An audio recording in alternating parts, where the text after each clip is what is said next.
இன்றைக்கி நம்ம ஃபார்மில் ஆடிப்பட்டத்துக்கான விதப்பை ஆரம்பித்தோம். எந்த ஒரு வேலையை ஆரம்பிக்கிறதுக்கு முன்னாடி இயற்கையை வணங்குறது தமிழர்களோட பண்பாட்டில் ஒன்று. அப்போ எனக்கு ஒரு கேள்வி வந்துச்சு. தமிழ்நாட்டோட விவசாய பாரம்பரியத்தில் ஆடிப்பெருக்குன்னு ஒரு தனி இடம் இருக்குது. ஆடிப்பட்டம் தேடி விதைன்னு சொல்கிறோம்.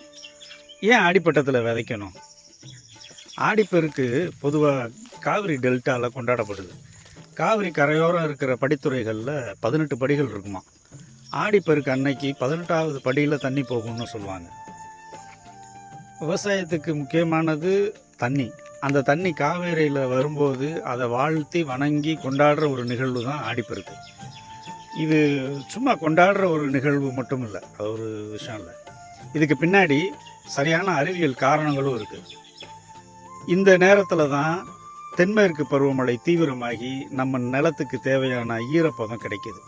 அதே மாதிரி நீர்நிலைகள் எல்லாம் நிரம்பி மண்ணோட வளம் பெருகுது. ஆனால் இப்போ பருவகாலம் மாற்றத்தால் எல்லாமே மாறிட்டு இருக்கு. அது தனியாக பேச வேண்டியிருக்குது. ஆடி மாதத்தில் பின்னாடி பாருங்கள், நம்மளோட பண்ணைக்குட்டை காஞ்சி இருக்குது. இதை நீங்கள் பார்க்கலாம். பருவகால மாற்றங்கள் ஒரு பக்கம் நம்மளை மிரட்டிகிட்டு இருக்குது.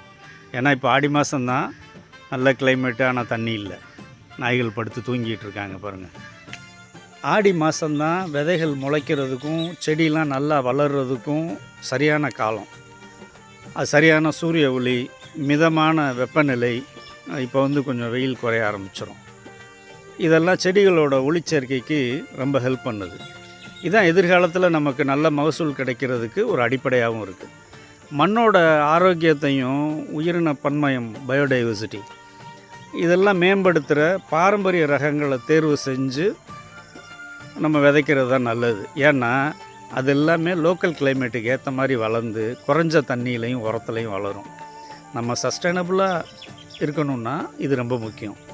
இப்போ இருக்க காலநிலை மாற்றத்துக்கு ஏற்ற மாதிரி விவசாயத்தை மாற்றி அமைக்கிற இப்போ அந்த கிளைமேட் ஸ்மார்ட் அக்ரிகல்ச்சர்ங்கிற கான்செப்ட்ஸ் எல்லாம் வந்திருக்கு. அதையும் நாம் தெரிஞ்சுக்கணும். இப்போதைக்கு பாரம்பரிய பட்டங்களை ஒரு நல்ல அடிப்படையாக வச்சுக்கலாம்.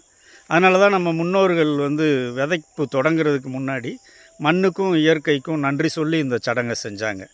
இது வெறும் நம்பிக்கை இல்லை, இயற்கையோடு இணைஞ்சு விவசாயம் செய்யணும்னு சொல்கிற ஒரு பாரம்பரிய அறிவு.